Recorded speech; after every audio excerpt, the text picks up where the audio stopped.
Eh bien, bonjour à tous et bienvenue sur ce nouveau webinaire SEMJ en partenariat avec Webmécanique. On est ensemble pour une petite heure et on va parler aujourd'hui de recyclage. Recycler vos contenus pour booster votre SEO et votre marketing automation. On va voir ce que ça veut dire dans un petit instant. Alors, j'ai le plaisir, pour parler de tout ça, d'avoir aujourd'hui à mes côtés Stéphane Coulot, CEO de Webmécanique. Déjà, bonjour Stéphane. Est-ce que tu peux te présenter en quelques mots et puis nous raconter un petit peu plus en détail ce que vous faites chez Webmécanique? Bonjour Charlie, merci beaucoup pour cette invitation. En tout cas, grand plaisir de faire ce webinaire ensemble. Oui, je suis le président et le fondateur de Webmécanique. Webmécanique, on est basé à Annecy. On est une solution, plusieurs solutions d'ailleurs de marketing et de sales enablement. C'est-à-dire qu'on a des solutions de marketing automation qui est directement concurrent de gens comme Salesforce Pardot, Oracle Eloqua, HubSpot, et une solution de CRM qui nous permet de nous positionner sur des solutions comme HubSpot ou ActiveCampaign, sur une solution tout intégrée, CRM plus marketing automation. Et puis enfin, on a Webmécanique Academy qui permet à nos clients d'utiliser des formations en 24/7, aussi bien sur les fonctionnalités des logiciels, mais aussi sur des formations plus théoriques sur l'inbound marketing ou sur les centres de préférence, par exemple. Top, merci. On aura l'occasion de voir un peu plus en détail comment on va pouvoir se servir, entre autres, de Webmécanique pour la génération de leads, pour aussi la diminution du churn, via cette stratégie de recyclage de contenu.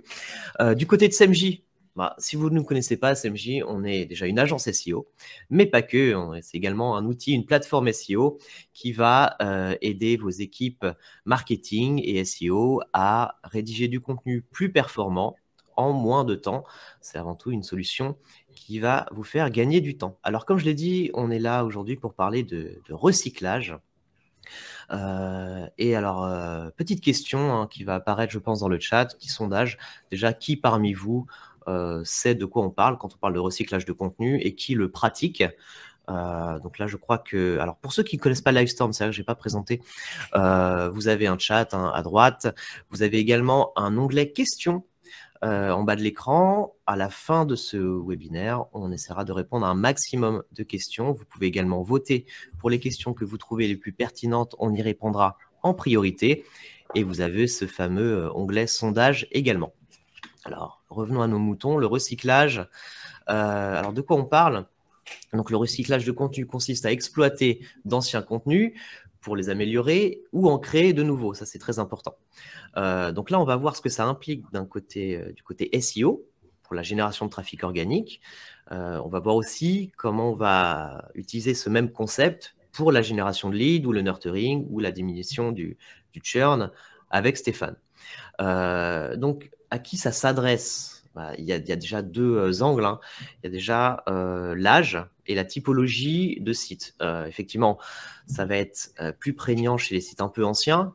Effectivement, plus votre site existe depuis longtemps, si c'est un site qui a 5 ans, qui a 10 ans, voire 15, vous avez certainement beaucoup de contenus un peu cachés ou anciens, ou qui ont été relégués à des niveaux un peu plus profonds de l'arborescence et qui ne sont pas forcément mis en valeur. On va voir ensemble que c'est des contenus qui sont parfois de véritables pépites. Et selon la typologie de site, vous allez en avoir plus ou moins. Je pense à des sites dans l'industrie ou à des éditeurs de solutions. Voilà, ce genre de site qui typiquement a quelque part dans des sections du site des manuels d'utilisation, des pages SAV, énormément de PDF qu'on réutilise plus depuis longtemps, personne ne sait qu'ils sont encore là.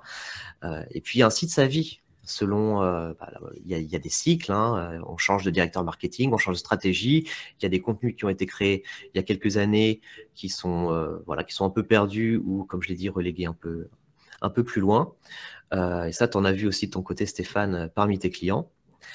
Alors nous, on a décidé de se concentrer sur ces 6 typologies de contenu-là, on pourrait élargir, mais principalement, on va parler donc des vidéos, très important, les PDF surtout, très important, tout ce qui est support de communication marketing qui peut être utilisé, les articles, en l'occurrence plutôt les vieux articles, tout ce qui est UGC, donc ce que l'utilisateur va créer comme contenu sur votre site, typiquement les commentaires, et puis toute la section, comme je l'ai dit, SAV ou FAQ, qui sont également des mines d'or. Je confirme, Charlie, notamment dans l'industrie, je suis souvent surpris de voir des mines d'informations, mais qui sont planquées dans des arborescences impossibles, mais qui sont des mines à utiliser et réutiliser. Donc, je confirme cet intérêt d'aller fouiller dans les archives de tout ce qui a été fait les 20 dernières années, des fois en contenu web. C'est ça, ouais, c'est exactement l'idée, c'est d'aller fouiller et puis en retirer ce qui peut être bénéfique. Donc voilà quelques exemples, j'y reviendrai un peu plus en détail, mais typiquement un PDF, vous pouvez vous servir de ce contenu qui est souvent très technique, très expert pour aller enrichir des fiches produits. Une chaîne YouTube, vous pouvez utiliser un transcript pour tout simplement la traduire en format texte et ainsi la réutiliser dans du contenu, dans des articles. Les UGC dont je parlais juste avant, ça peut être via les forums utilisateurs. Si vous avez un forum, c'est souvent une mine d'informations quant à ce que recherchent vos utilisateurs, le type d'informations qu'ils veulent trouver. Et parfois même, si c'est eux aussi, c'est des professionnels, ils ont aussi des bons conseils à donner.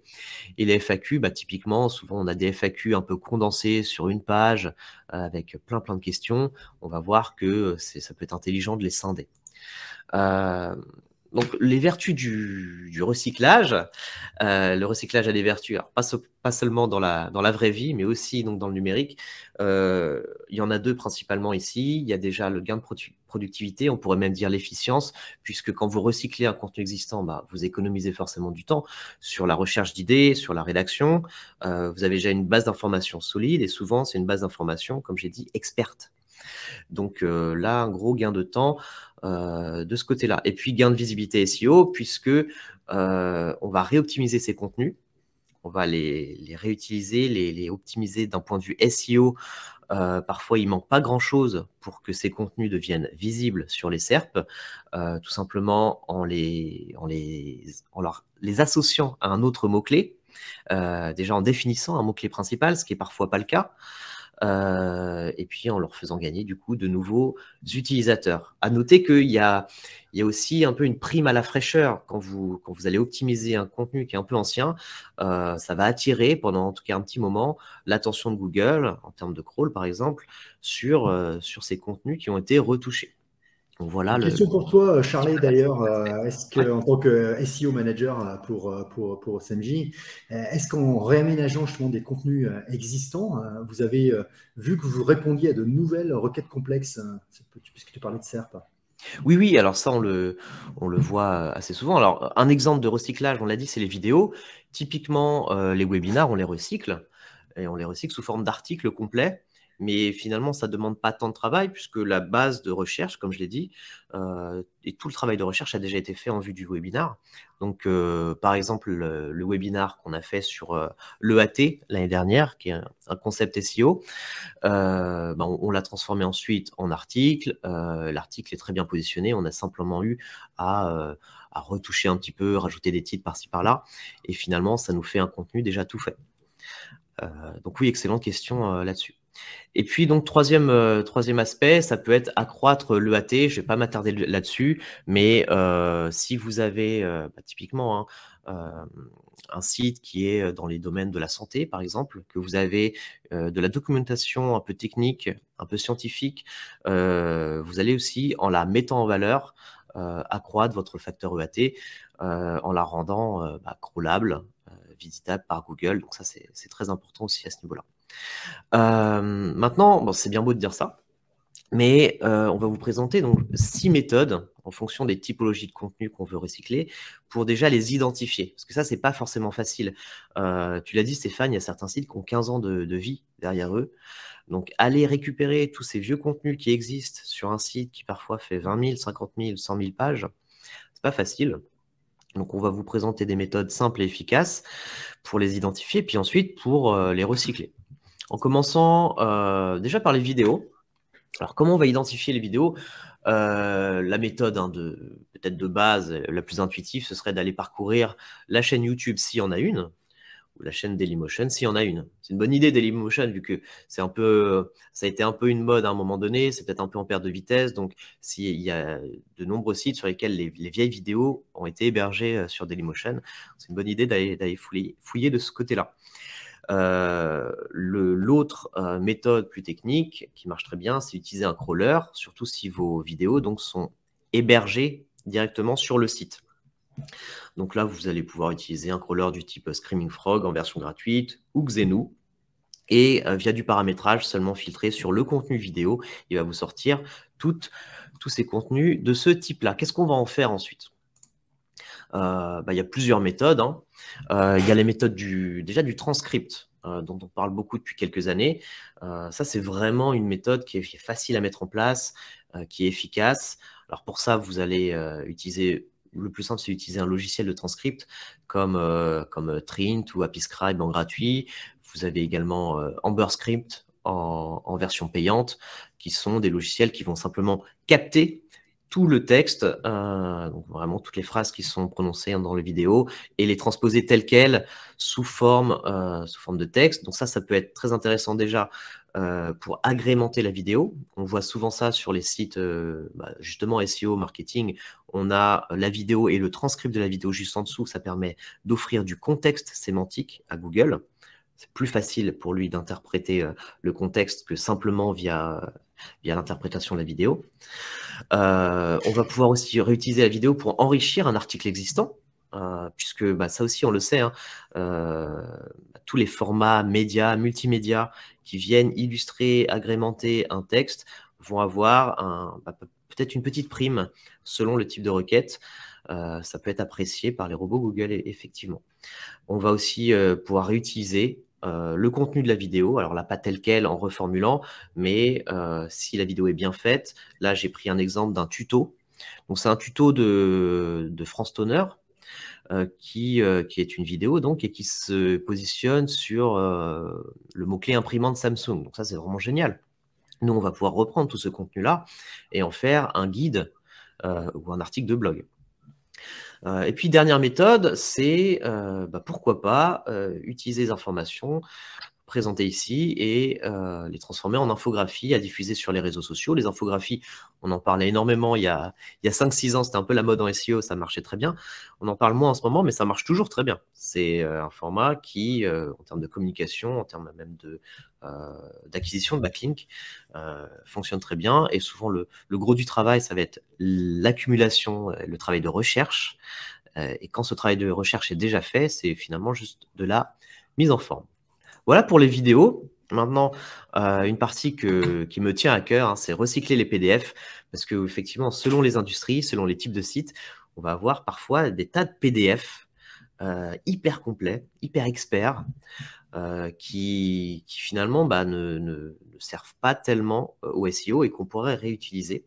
Alors, il y a plusieurs manières de le faire. On peut les réutiliser pour enrichir des fiches produits, donc les convertir en format HTML et aller les ajouter sur nos fiches produits. On pourrait même tout simplement les transposer au format HTML et créer des guides à partir de nos fiches produits qui seront plus facilement visitables par Google, qui vont bénéficier au maillage interne du site, alors que si on les laisse en tant que PDF, l'impact SEO va être assez réduit finalement. Alors la question, c'est comment on va les récupérer, comment on va les identifier. Donc pour ça, je vous invite à utiliser une commande Google, hein. Ça va être un peu ma marotte là dans ce webinaire. Je vais vous montrer pas mal de commandes Google. Donc là, c'est assez simple. Vous avez une commande PDF qui existe. C'est la commande PDF de points. Donc là, si je cherche, je travaille pour le site ManoMano, admettons, ça va être la commande PDF de points, mon mot-clé, site de points, manomano.fr. En l'occurrence, là, j'ai tapé groupe de sécurité. On va aussi, de manière aussi plus simple, peut-être utiliser un outil de crawl si vous en avez un. Là encore, un Screaming Frog fait très bien l'affaire, ou un Xenu, où vous voyez, via du paramétrage, vous pouvez simplement filtrer sur tous vos contenus PDF. Jean-Brice, d'ailleurs, là-dessus, j'ai un petit Ouais. exemple. Si ça c'est un Parfait. client qu'on a eu qui est dans le décolletage. Décolletage, c'est l'usinage de pièces sur mesure. Donc, ce sont que des pièces uniques. Et un petit conseil qu'on lui avait donné, c'était sur chaque pièce unique qu'il avait reçue en commande, c'était de faire une petite description très courte de qu'est-ce qui était spécifique en termes de matière, en termes d'usinage, voilà, ou en termes d'usage derrière, sur son site web. Et il faisait ça sur son blog. Et c'est incroyable comme ça a super bien marché, surtout dans un univers où il y a très peu de gens qui font du SEO, qui travaillent le SEO. Et ça lui prenait à peu près 3 minutes à chaque pièce. Et c'était terriblement efficace. Oui, et c'est un très bon point d'ailleurs, parce que l'aspect concurrentiel, effectivement, selon les industries, il y a il n'y a pas ou peu de concurrence. Et justement, le fait d'être assis sur des mines d'or et juste de les exploiter, de simplement juste les rendre visitables plus facilement par Google, ça peut faire une énorme différence. Autre type de contenu, alors là, on est en plein dedans, c'est réutiliser des supports de communication. On est en plein dedans, pourquoi? Parce qu'on fait un webinaire. Typiquement, nous, si vous nous suivez un peu chez SMJ, on fait un webinaire, ensuite, on le transforme généralement en article de blog assez complet qui reprend tous les points clés du webinaire. Donc là aussi, on est dans une forme de recyclage. Il va être disponible pour la génération de leads en replay. Et puis au bout de 6 mois, il va être disponible sans restriction sur YouTube. Donc là aussi, on recycle. Et puis, si on a fait 2 ou 3 webinaires très complets sur une thématique voisine, on va, pourquoi pas, en faire un livre blanc qui va compiler toutes les informations. Donc, on est à fond dans cette logique de recyclage. Justement, Charlie, quel livre blanc vous avez réussi à faire avec une somme d'articles qui, à l'origine, n'était pas prévue pour ça? Typiquement, nous, l'année passée, on a fait énormément de webinaires sur les cocons sémantiques. C'est notre expertise chez SMJ. Et forcément, on avait pas mal de contenu qui détaillait différentes méthodes de cocon sémantique. On a fait un livre blanc, tout savoir sur le cocon sémantique, très très complet, très riche, qui regroupe un peu toutes ces méthodes et qui fonctionne plutôt très bien en tant que support de communication ou de génération de leads. Donc effectivement, ça marche comme ça. Ça peut être dans le sens inverse aussi. Vous pouvez avoir un livre blanc d'origine que vous allez ensuite pouvoir segmenter en plusieurs articles de blog. Vous allez pouvoir aussi le transformer en je ne sais quoi, en podcast. Ça peut être, par exemple, réutilisé sur les réseaux sociaux. Typiquement, il y a des boîtes qui font ça. Ton livre blanc ou ton webinar, tu vas le diviser en 7 points clés. Et les 7 points clés, ça va faire 7 tweets, une série de 7 tweets qui vont généralement être hyper suivis, ou ce genre ou même, comme on l'a dit, une infographie. Typiquement, ça marche très bien aussi. Voilà pour les supports de com. Donc, n'hésitez pas à jouer avec tous les supports, réutiliser l'information du plus de manière possible. Maintenant, sur le recyclage des vieux articles, là encore, là pour le coup, c'est ce qu'on fait beaucoup avec chaîne SMJ, puisque on est une plateforme d'optimisation de contenu. Avec SMJ, on optimise des nouveaux contenus, mais on peut aussi utiliser la plateforme pour réutiliser des contenus existants.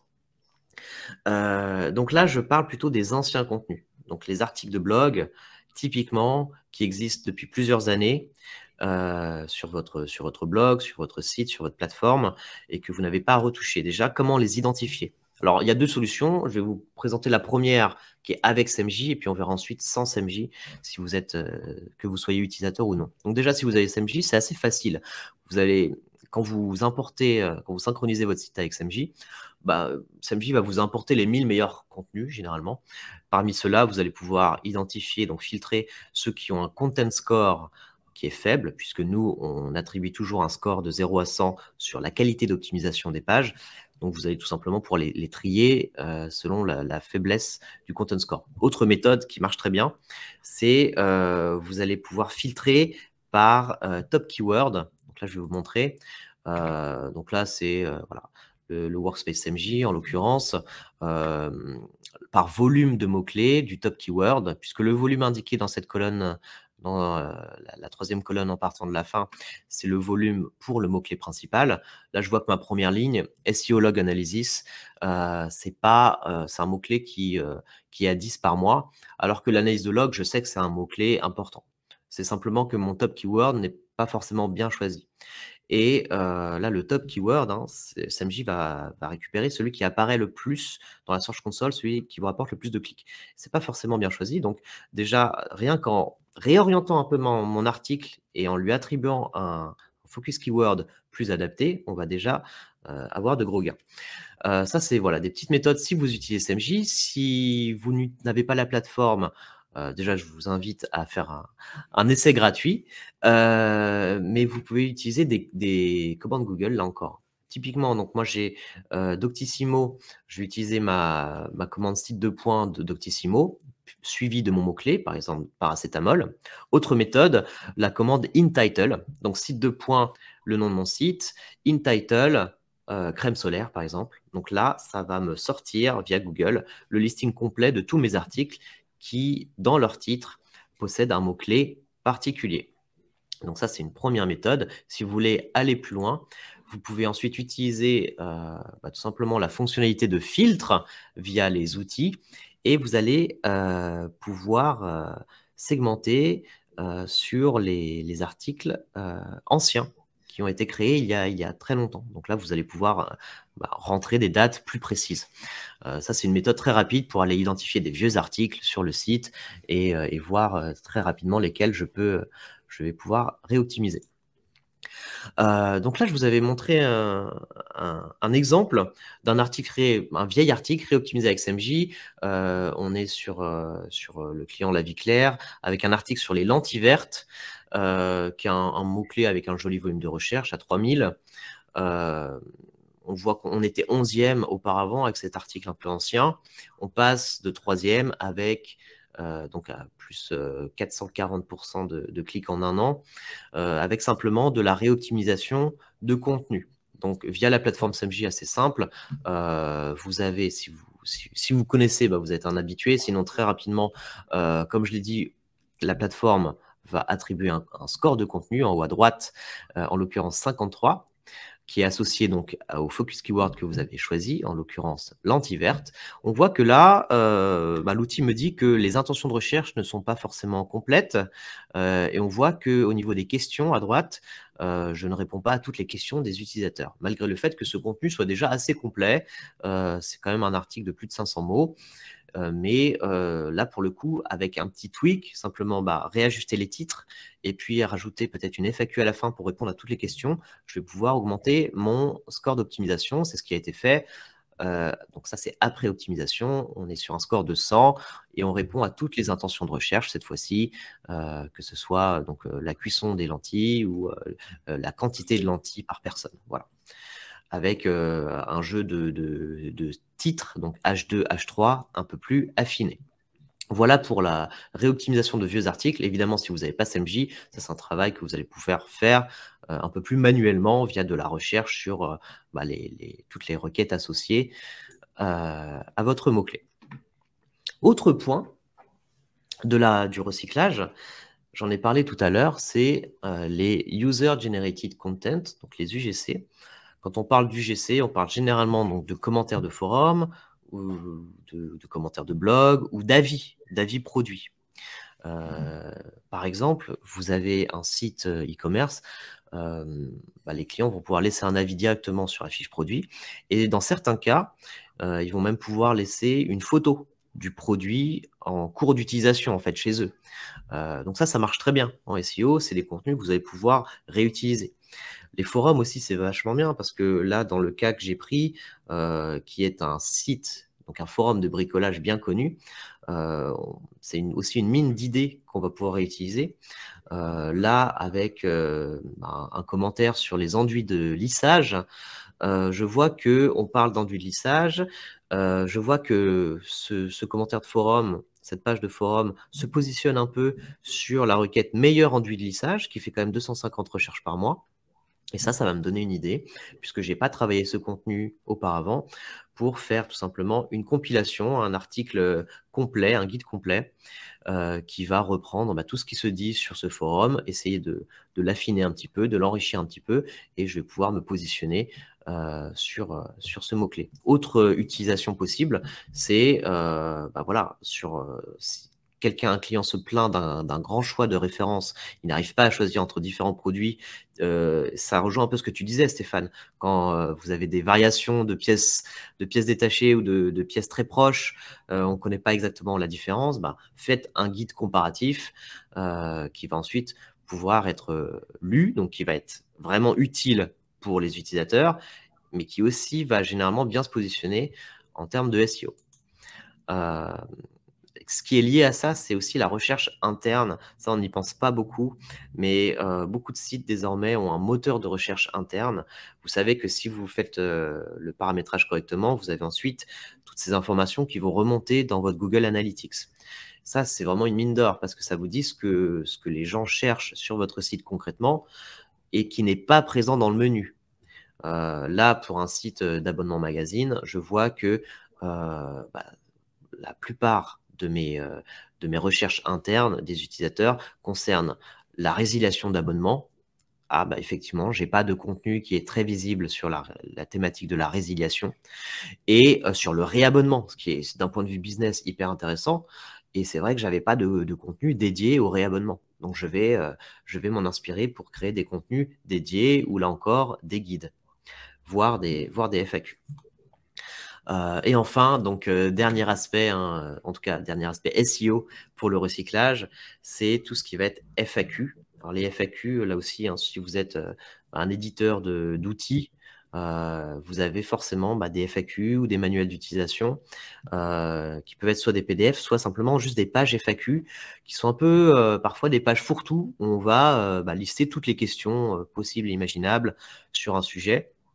Nous, ce qu'on va faire, c'est déjà, on va les identifier, ces pages, parce que si vous êtes un gros site, il se peut qu'elles soient très nombreuses.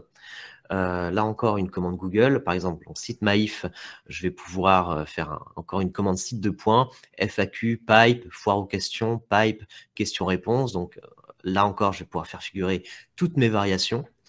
Et ensuite, récupérer ces pages FAQ. Et ce que je vais faire avec, c'est les scinder.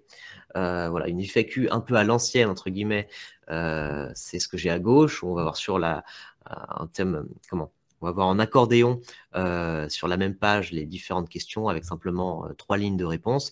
Ce que je vais faire, c'est que tout simplement, je vais développer ça en un véritable topic cluster, donc une grappe de cocon, une ruche thématique avec des sous-topics à chaque fois. Donc, chaque question correspond à une petite page, un petit article de 300, 400, 500 mots. Et avec du maillage interne, tous ces articles-là vont mailler vers ma page produit principale. Donc, voilà comment on recycle efficacement ce genre de page FAQ pour du SEO. Et justement, là, on parlait de contenu SAV, de contenu FAQ. Je crois que tu avais justement un cas d'étude hyper parlant sur la thématique des SAV, Stéphane. Oui, absolument, Charlie. Merci beaucoup pour cette introduction. J'apprends toujours des trucs en faisant des webinaires avec des professionnels de secteur. Donc là, le SEO, je pense que j'ai matière à progresser. C'est super. Oui, le marketing automation, d'abord, je vais peut-être le définir parce que je ne sais pas si toute l'audience fait du marketing automation, peut-être des spécialistes SEO sur d'autres domaines. Donc déjà, le marketing automation, ce sont à la fois des techniques et des outils qui permettent d'aller automatiser des process clients, de process de relation client. Alors, pas que pour l'acquisition, hein, mais également pour générer de la fluidité en fait dans tous les services. Je prends 2 exemples. Hein, quand vous commandez un billet de TGV, le SMS que vous recevez la veille pour vous dire que le TGV, votre train, va partir demain à 7h30 et que votre place, c'est la 32 dans le train numéro 3, c'est bien du marketing automation. Ça ne vend rien, mais ça assure de la fluidité. Alors, si en plus le train ne part pas et qu'on vous propose un blablacar à la place, c'est encore très utile pour pouvoir éventuellement décommander vos rendez-vous. C'est la même chose pour la prise de rendez-vous avec la plateforme de Doctolib, par exemple. Hein. Aujourd'hui, on n'est plus obligé d'attendre l'arrivée de l'assistant ou de l'assistante du docteur pour prendre rendez-vous. On prend à 3h du matin si possible, lorsqu'on a un enfant malade, par exemple, et on reçoit derrière des notifications pour dire de votre rendez-vous est demain. Et j'en veux pour preuve que ça marche très très bien, c'est que ça a permis auprès des professionnels de santé de diminuer de 80% le taux de no-show en cabinet. Et c'est énorme. Ce temps-là gagné, c'est soit plus de temps passé avec les patients, soit je traite plus de patients et je fais plus d'argent. C'est mon choix en tant que praticien, mais en tout cas, c'est une efficacité redoutable. Les avantages que vous allez y trouver, c'est pour le service marketing, évidemment, d'avoir moins de tâches répétitives, ne serait-ce qu'après ce webinaire, il y a des scénarios qui vont partir. Tous les gens qui sont inscrits ou qui ne sont pas venus vont recevoir le replay, par exemple. Mais il y a mieux, hein, selon que vous êtes un prospect ou déjà un client, et bien peut-être qu'on va changer le texte de ce qu'on va vous envoyer derrière. Donc ça, c'est des choses qu'on peut reproduire pour chaque webinaire en changeant juste le contenu, mais en gardant le même scénario de relance derrière avec des choses qui sont utiles en plus, parce que recevoir le replay lorsque je me suis inscrit et que je n'ai pas pu venir, ça m'est utile. Pour le service commercial, c'est l'assurance de recevoir des leads qui sont chauds, qui sont qualifiés, parce qu'il y a des boucles de ce qu'on appelle du nurturing, c'est-à-dire qu'on nourrit la relation avec des contenus utiles, pratiques, qui sont envoyés au bon moment aux gens. Et donc, alors je parle du commercial, mais ça peut être quelqu'un du SAV, ça peut être quelqu'un d'autres services de l'entreprise qui va appeler au bon moment. Et la meilleure preuve, c'est que quand on appelle, en général, on a « Ah bah vous tombez bien ». Mais il n'y a pas de hasard. Et la troisième chose, c'est justement d'améliorer cette expérience client. Je vous prenais des exemples à la SNCF, TGV ou Doctolib. Eh bien, ça améliore considérablement l'expérience client parce que quand on oublie quelque chose, c'est pas agréable non plus pour soi-même. On n'a pas envie de l'oublier son train, on n'a pas envie d'oublier son rendez-vous chez le docteur. Et bien, ça nous est utile. Il y a plein de choses qu'on peut faire au niveau de l'entreprise pour ça. Alors, comment on fabrique un scénario marketing automation? Sur le principe, c'est assez simple. Il faut définir à qui vous vous adressez. Et encore une fois, on s'adresse qu'à une seule personne. C'est comme quand on écrit un article pour le SEO. Un seul persona. Si j'en ai 2 dans mon article, eh bien, ça me fait 2 articles. Là, c'est pareil, ça me fait 2 scénarios. Le scénario sera peut-être exactement le même, mais en tout cas, le contenu à l'intérieur va être légèrement différent. La deuxième chose à faire, c'est définir quel va être mon objectif final. À quoi je parle juste du scénario que je mets en place. Ce n'est pas forcément un objectif de vente, ça peut être juste un objectif d'informer, ça peut être un objectif d'avoir un rendez-vous, peu importe. Mais en tout cas, il faut que je le fixe. Ensuite, troisièmement, je vais fixer les différentes étapes avec une règle if, then, else. Si il se passe ça, alors il se passe ça, sinon il se passe ça. Et je vais y mettre les contenus idoines qui concernent ce scénario et qui concernent ce persona. Donc, ça peut être des emails spécifiques, une vidéo, des PDF, enfin, ce que vous voulez, des contenus riches. Alors, dans le support et les FAQ clients, alors, j'en profite pour présenter le livre que vous voyez en icône ici. D'ailleurs, ce livre qui est sur le marketing automation, qui présente plus de 23 scénarios pratico-pratiques. Ce qui est intéressant, c'est quand on a fait ce livre avec Gabriel Dabischwabel du Minute 30, c'est qu'on a recyclé justement plein d'articles. C'est la première chose qu'on a fait. On avait le thème, on s'est construit un plan et après, on est allé chercher sur nos blogs respectifs tout ce qu'on avait écrit sur le sujet déjà. Et puis après, par rapport au plan, on avait des choses qu'il a fallu homogénéiser en termes d'écriture. Puis il y avait des blancs, il y avait des choses sur lesquelles on n'avait rien écrit. Du coup, on a écrit des choses. Donc c'est un bel exemple. On peut même écrire un bouquin à partir du recyclage de plein de choses que vous avez fait sur les 3 ou 4 dernières années sur un sujet sur lequel vous êtes un professionnel. Et sur le support FAQ, donc, qui est un scénario en tant que tel, un vrai sujet, ce que ça va vous permettre de faire, c'est justement 2 choses. C'est pas juste informer lorsque vos utilisateurs ou clients ont une problématique, de les informer de comment il faut faire. Ça, c'est bien l'objectif premier. Mais derrière, si vous regardez ce qu'ils regardent, ça va vous permettre de voir que vous avez des gens que vous pensez parfaitement formés, qui ont en fait un niveau qui est bien plus faible que vous le pensez en termes de connaissances, de compétences. Et ça, c'est un danger pour vous de churn ou d'attrition, c'est-à-dire de perte de clients, parce qu'on a tous ce biais-là. Charlet, je ne sais pas, mais moi, je l'ai aussi. C'est que quand je n'y arrive pas, en général, c'est la faute de l'outil. Ce n'est pas de la mienne. Parce que moi, je suis bien trop intelligent pour ça. Donc, on ne viendra jamais vous dire que j'y arrive pas. Mais c'est souvent un risque de churn, d'attrition, parce qu'après, la personne va en parler à son boss, et son boss, un jour, va vous appeler et va dire, on va arrêter parce que c'est trop compliqué avec vous. Et c'est dommage, parce que si vous le traitez à ce moment-là, en fait, vous évitez le churn. Et la deuxième chose, c'est que ça va vous permettre de comprendre qu'est-ce que font vos clients en ce moment avec vos solutions. Quand on parle de logiciels, ça peut être des machines-outils, ça peut être des services, peu importe, de la téléphonie, et peut-être de les appeler au moment où ils sont en train de faire un projet, et peut-être de faire des ventes supplémentaires à ce moment-là. Donc ça, c'est très utile. Alors, comment on va faire ? Eh bien, tout simplement, on va regarder les contenus, on va les taguer, et on va définir, par exemple, nous, sur notre site support, par exemple, eh bien, on va dire, il y a juste 2 niveaux de segmentation.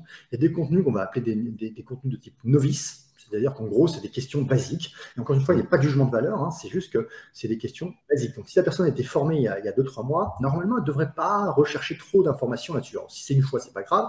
Si c'est 15 fois en l'espace d'un jour, c'est qu'il y a effectivement un problème de formation. Donc là, dans le cas de novice, quelqu'un qui cherche des contenus de type novice, ce qui va être intéressant, c'est mon objectif final, finalement, dans mon scénario, ça va être de faire en sorte que la personne aille sur Web Mechanic Academy, si on parle de nous, par exemple, et lui indiquer où est ce contenu, en fait, où elle pourrait se reformer très utilement, puisque les contenus sont accessibles 24/7. Et ce qui, éventuellement, peut-être qu'il y aura besoin d'un petit passage par une redémo de la fonctionnalité ou de la technique sur laquelle il y a une petite faiblesse. Donc voilà, on va pouvoir faire un scénario là-dessus. Donc soit la personne est en totale autonomie avec les formations en ligne, soit elle a besoin d'un Customer Success Manager qui va être notifié et qui va demander ou faire une prise de rendez-vous automatique d'ailleurs dans le scénario. Et c'est deux cas qui permettent là, encore une fois, d'identifier très tôt le problème et de le résoudre. Et ce qui fait que la personne en plus va être très contente et peut-être qu'elle va découvrir qu'elle peut utiliser des formations en ligne, des formations sur lesquelles il y aura des vidéos, des quiz, plein de choses utiles. Ce qui est intéressant, c'est qu'avec Automation, avec le marketing automation, vous allez le repérer tout de suite. En fait, vous allez savoir qu'il y a telle entreprise, donc ici Justin Krigou, avec Joe Larden, qui justement est en difficulté sur ce sujet-là. Et donc, dans votre CRM, ça peut être l'opportunité aussi de lui vendre éventuellement un abonnement à Webmaking Academy. Peut-être qu'il ne l'a pas, et ça, vous allez le voir dans votre CRM, dans le panier d'achat, en gros. Et s'il n'a pas d'abonnement, ça crée une opportunité automatiquement dans votre CRM. Cette opportunité va être notifiée au commercial qui, lui, va prendre le relais, ou le Customer Success Manager, pour dire que ce serait intéressant que vous ayez Webmaking Academy pour vous former régulièrement aux fonctionnalités.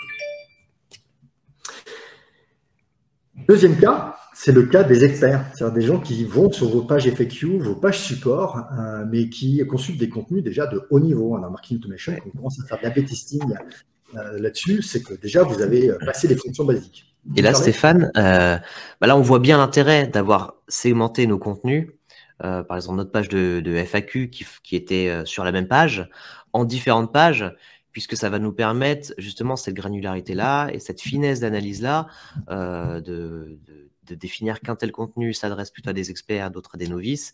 Et donc ensuite, comme tu le dis, pour la génération de leads ou le nurturing, ça c'est vraiment hyper précieux.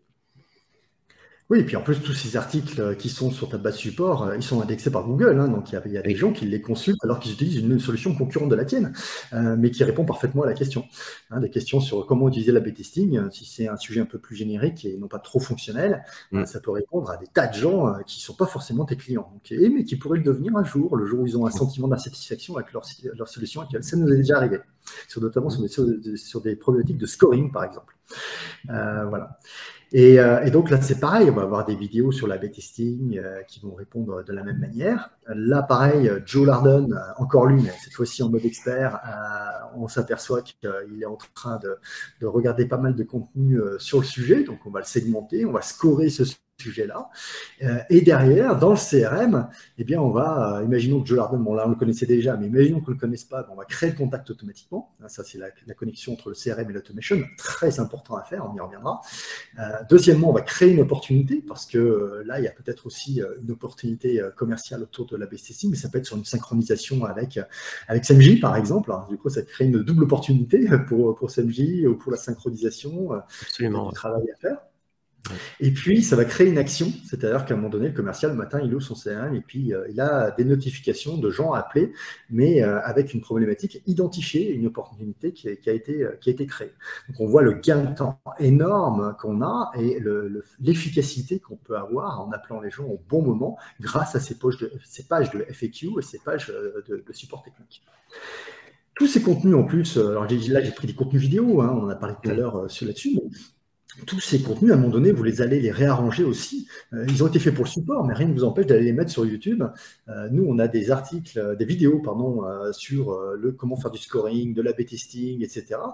C'est des vidéos qu'on a sorties de notre base Zendesk, qui est notre CMS de support, et qu'on est allé mettre sur YouTube.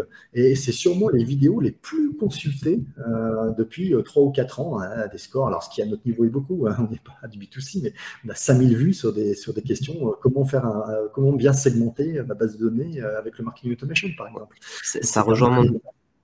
Tout à fait. Et ça rejoint mon exemple de tout à l'heure avec France Toner qui fait des vidéos qui sont destinées à leurs clients. La vidéo s'appelle Tutoriel client, comment réparer une imprimante Samsung. Et au final, la vidéo, elle va toucher un public beaucoup plus large que ça, puisqu'elle se positionne sur un mot-clé générique pour le coup. Absolument. Et moi, j'ai créé même une chaîne spécifique, marketingautomation.fr, où je réponds à des questions qui me sont posées tout le temps. Est-ce que le marketing automation, c'est plutôt pour le B2C ou pour le B2B? Est-ce que c'est bien pour les TPE? Enfin, voilà, des questions plus génériques, pas fonctionnelles, mais qui répondent aussi à une série de questions. En fait, je note les questions à chaque fois et de temps en temps, je me fais une petite série de vidéos et ça répond pas mal et ça marche très, très bien. Donc voilà pour la réutilisation et en termes de valeur, ce qui est assez incroyable, c'est qu'on constate une baisse de l'attrition. Alors évidemment, ça va dépendre du secteur d'activité dans lequel vous êtes. Quand vous êtes dans l'industrie avec des cycles de vente très longs, c'est pas tout à fait la même chose. Mais en tout cas, dans le logiciel, on a beaucoup de clients qui sont dans l'univers du SaaS et du logiciel. On a constaté quasiment une division par 3 du niveau d'attrition là-dessus. Là oui, vous intervenez au bon moment où les gens ont un problème. Et vous le savez grâce à vos pages. Vos pages, en plus, vous amènent des clients, mais ça, c'est un autre effet. Mais donc ça, c'est un effet immédiat et donc ça, c'est quelque chose que vous pouvez faire tout de suite pour baisser votre taux d'attrition. Et on sait que la croissance dans le logiciel, la croissance dans le SaaS joue beaucoup sur ce niveau-là. Donc, jouez d'abord là-dessus avant de travailler votre acquisition qui coûte très cher. Ça vous coûtera beaucoup moins cher et ça vous rapportera beaucoup. Deuxième effet qui se coule, c'est que vous allez vendre plus de services, des services additionnels. Alors, je sais que ce n'est pas forcément là où vous ferez de la marge, mais ce service, d'abord, ça permet d'avoir peut-être plus de gens pour s'occuper des clients, plus de Customer Success Manager, par exemple. Et puis, ça vous permet d'être avec vos clients, en fait, de faire des choses avec eux et de comprendre peut-être, d'avoir d'autres signaux faibles, de comprendre d'autres problématiques qui vont vous permettre de faire de l'upsell, de l'ad-sell, des choses comme ça. Et ça va se concrétiser très rapidement avec votre score NPS, avec des taux de satisfaction qui vont augmenter. Et on constate en moyenne entre 10 et 15 points de taux de satisfaction supplémentaires juste grâce à ce type d'action. Donc, on voit quand même que c'est des actions extrêmement rentables et sur le long terme. Voilà, Shirley, on a bien bossé. Ouais, c'était un bon tour d'horizon. J'aime beaucoup ce que tu viens de dire sur le score NPS parce qu'effectivement, on a tendance parfois à mettre en opposition le contenu purement SEO, qu'on appelle contenu purement SEO, et le contenu qui va servir aux utilisateurs en disant que c'était un peu exclusif. Pas du tout. Enfin, nous, quand on préconise de rédiger des guides d'achat, des comparatifs, des FAQ. Évidemment parce que Google aime ça, évidemment parce que ça permet de bien ranker sur des thématiques concurrentielles, mais aussi parce que c'est vraiment utile si c'est bien fait pour l'utilisateur et même en allant plus loin, ça permet aussi, comme tu l'as démontré, d'aller générer du lead ou d'aller justement augmenter la satisfaction. Alors nous, on aime bien conclure les webinaires avec les 3 points clés à retenir. Donc, premier point, vos contenus existants, vous l'avez compris, sont un gisement à exploiter. Parfois, donc selon l'âge de votre site, c'est parfois assis sur une mine d'or. La première étape, c'est déjà d'en prendre conscience et puis d'utiliser les petits tips qu'on vous a donnés pour aller justement essayer de les détecter sur les différents canaux.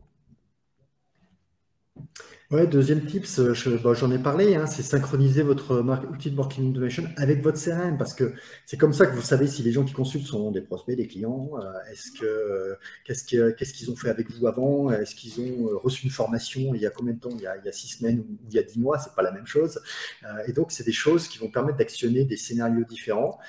Et en même temps, ces scénarios vont aller nourrir votre CRM avec des notifications pour les personnes idoines, que ce soit des commerciaux, des gens du SAV ou autres. Donc, c'est fondamental de travailler bien votre synchronisation entre les deux.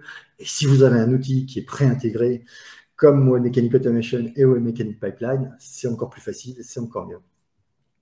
Et puis, dernier point, donc améliorer le SEO en retravaillant vos formats, tout simplement parce que on parle beaucoup de réoptimisation de contenu, et c'est vrai que c'est très important.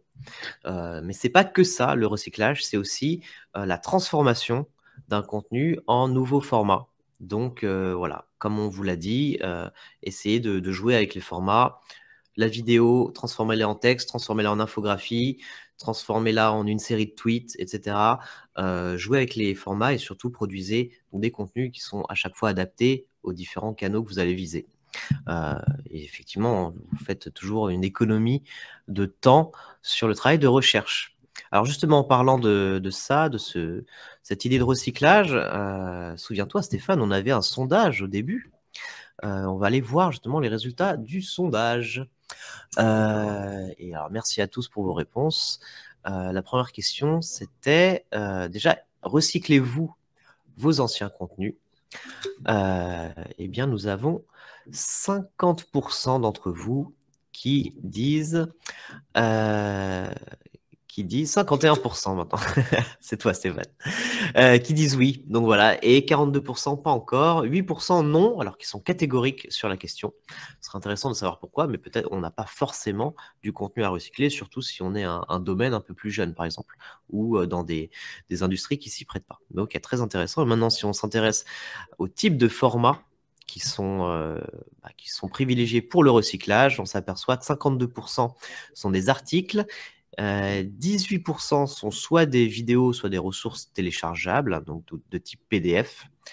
Et finalement, hein, 9% seulement pour le contenu FAQ, SAV, 3% pour les UGC. Et là, c'est peut-être justement l'utilité de ce qu'on vient de présenter, vraiment sur le travail sur les FAQ, les SAV, tous ces contenus-là qui sont à la base rédigés pour vos clients ou qui sont des manuels un peu comme ça, un peu cachés. Ça peut être très, très intéressant de les recycler en les adaptant un petit peu, forcément. Voilà, on va refaire le même sondage dans 2 mois avec un scénario de marketing automation pour savoir si c'est passé à 50%. Effectivement, oui, parce que ça aide, effectivement.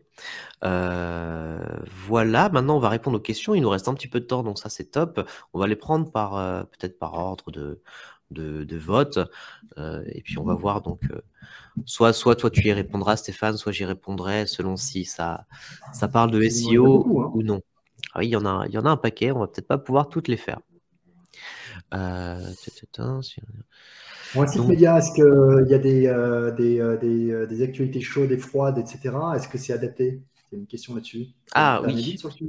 Oui, alors oui, évidemment, pour les sites médias, c'est un cas un peu particulier. C'est pour ça que moi, je parlais de contenu evergreen dans mon exemple avec les lentilles vertes. Pour les contenus chauds de type média, la majorité du temps, ça va être non. Donc, recycler des anciens articles, ça va être non, sauf si, il y a des cas assez particuliers, sauf si vous avez par exemple, des procès. On le voit beaucoup pour des procès, des procès d'un tel homme politique avec des rebondissements. Et souvent, ce sont des affaires qui durent sur 6 mois, 1 an. Là, c'est une bonne idée de reprendre la page et en fait d'incrémenter le contenu.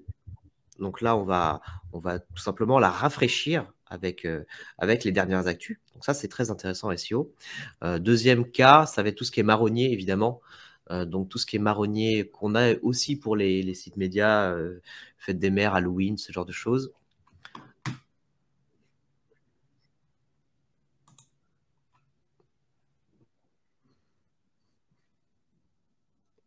Il y a Hélène qui pose la question de savoir comment retranscrire une vidéo en texte. Tu as des outils là-dessus?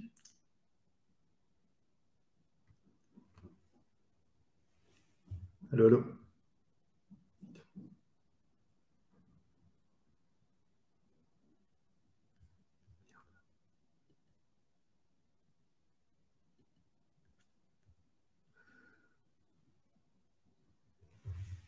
Connexion.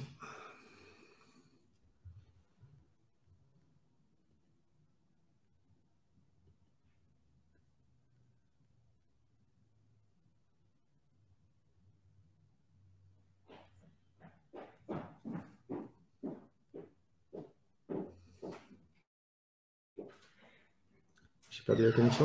C'est eux qui ont crash le temps, on le voit encore, je crois.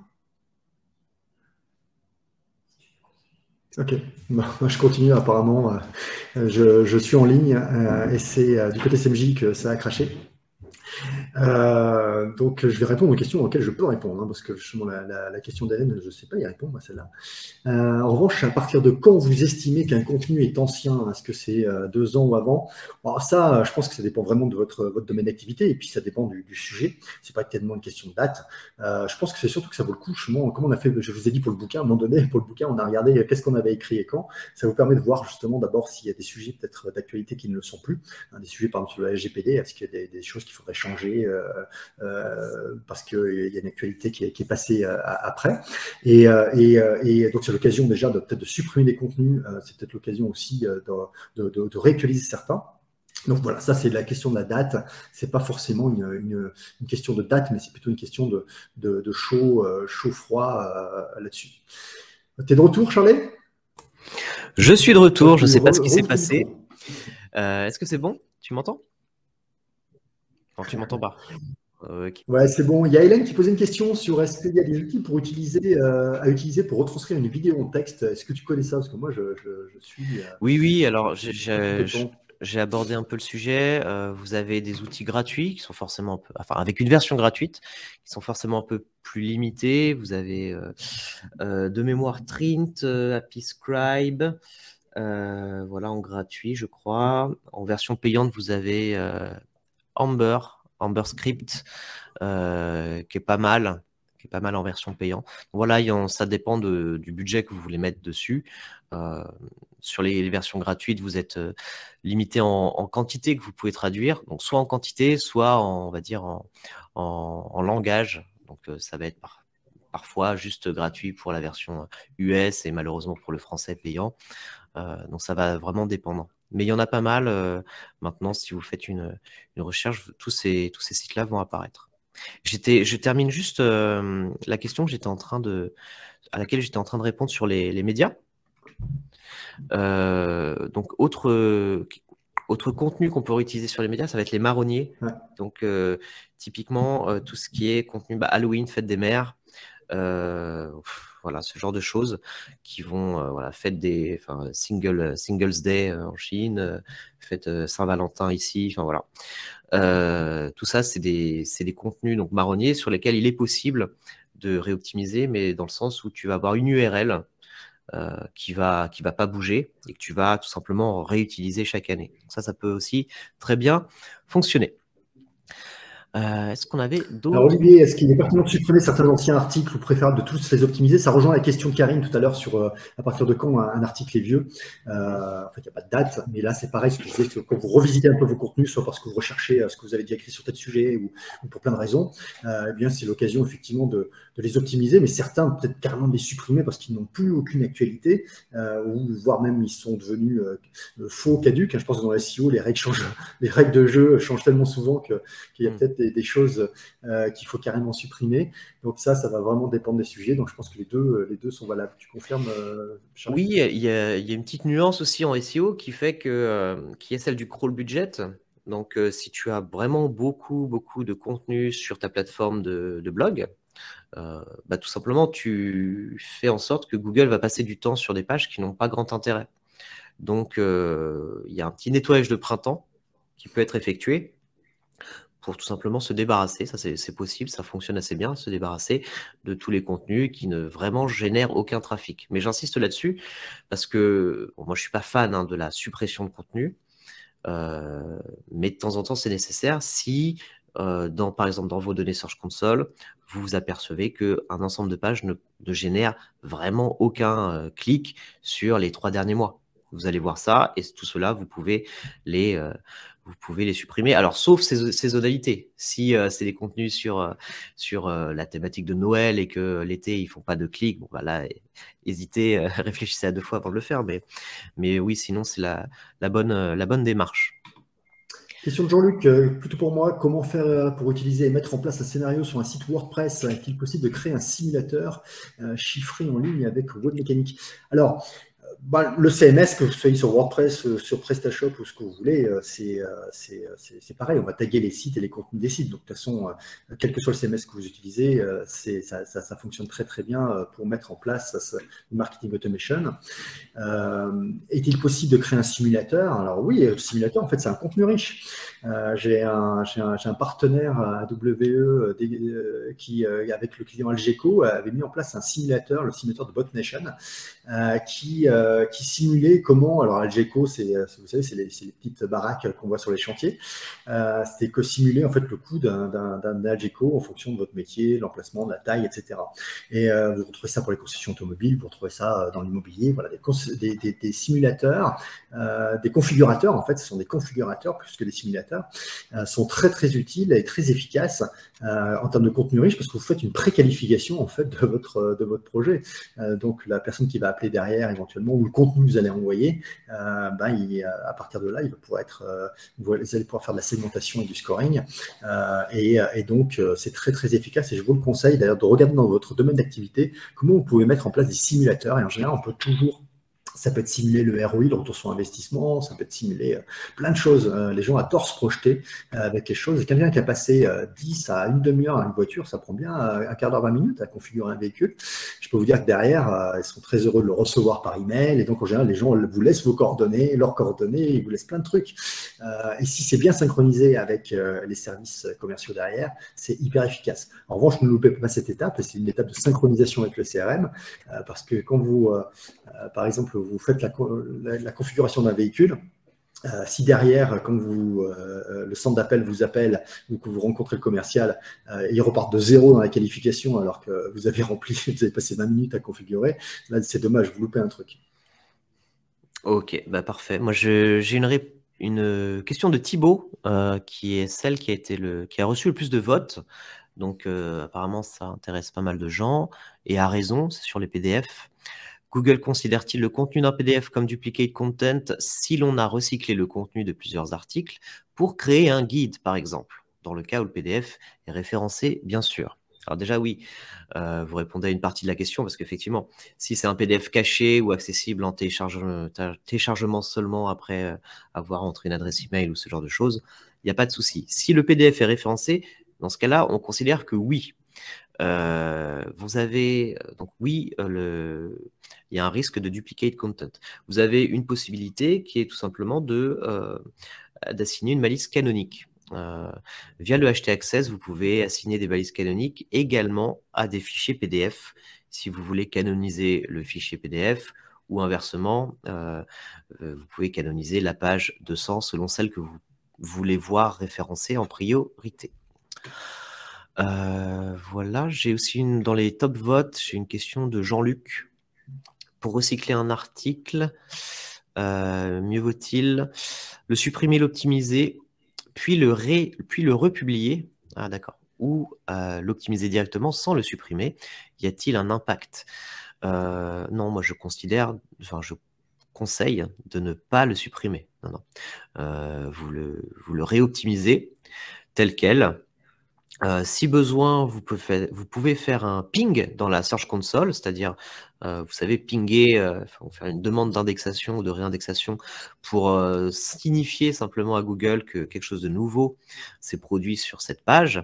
Mais supprimer un article et le republier, ce ne serait pas forcément conseillé. J'ai une question qui m'est adressée, hein, puis il y a marqué Stéphane, Vas-y. de Leïla.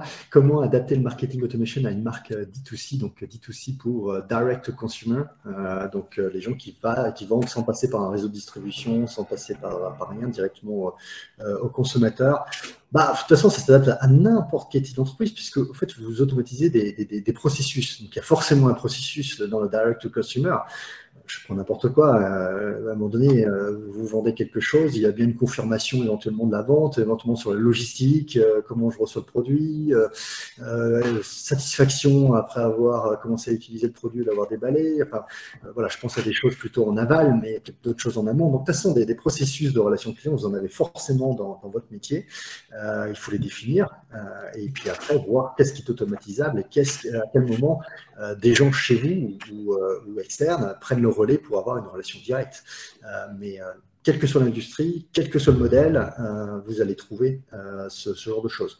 Et sur les pages de support et FAQ, puisque c'est ce dont on a parlé tout à l'heure, bah, c'est exactement la même chose, puisque de toute façon, que vous vendiez d'une manière ou d'une autre, par un canal de distribution en direct, vous allez forcément avoir des gens qui, à un moment donné, vont rechercher de l'information sur comment bien utiliser, ou comment faire avec votre outil, avec votre machine, voilà, c'est une machine à laver. À un moment donné, je vais avoir des questions sur la machine à laver. Donc, ça marche de la même façon. Top. J'ai une question de Jean-Yves, qui est une question très maligne. Peut-on recycler du contenu autre que celui que nous avons produit? Donc, peut-être aller dénicher chez les concurrents du contenu intéressant dont on pourrait réutiliser les principales idées. Alors, effectivement, oui, vous pouvez. Là, notre angle de départ pour le webinaire, c'était vous êtes assis sur une mine d'or, donc ne négligez pas ça. Mais effectivement, c'est possible de le faire. Alors, par contre, attention, parce que donc, attention de ne pas rentrer dans le plagiat, attention au duplicate content, puisque en vrai, vous pouvez pas. Enfin, c'est forcément déconseillé et pénalisé de copier tel quel du contenu existant. Par contre, vous pouvez vous inspirer d'idées, de concepts pour produire du contenu de votre côté. C'est ce que en vérité tout le monde fait en permanence. Oui, ne copiez pas, mais inspirez-vous. De toute façon, c'est ce que tout le monde fait dans l'art, dans la musique, dans tous les domaines, dans nos domaines techniques. De la même façon, quand vous écoutez du Serge Gainsbourg, si vous avez une petite culture classique, vous reconnaissez les patterns de plein de musique classique qu'il a utilisé pour en faire des tubes. Et c'est génial, c'est super. Et il ne l'a pas forcément fait de manière hyper consciente, parce qu'il a une telle culture, lui, derrière, que derrière, il a tout ça en tête. Donc vous, c'est pareil, lisez, regardez, quand vous cherchez sur un sujet, vous travaillez sur un sujet, regardez ce qui a été produit par les autres, et puis faites-en votre propre amalgame avec vos propres idées derrière. Inspirez-vous, on ne part jamais d'une feuille blanche, de toute manière. Parfait. Tu es mélomane un peu, Stéphane? J'essaye de temps en temps la nuit, mais non, pas spécialement. J'ai pas une culture. Ah bon, on pourra en parler ce midi, puisque notre webinaire touche à sa fin. Et du coup, je vous souhaite un très bon appétit. Merci à tous d'avoir été présents jusqu'au bout. Le replay sera évidemment disponible sur le site. Voilà, je vous dis à très bientôt. Et voilà, merci à tous et merci encore Stéphane. Merci à toutes, merci à tous. Au revoir.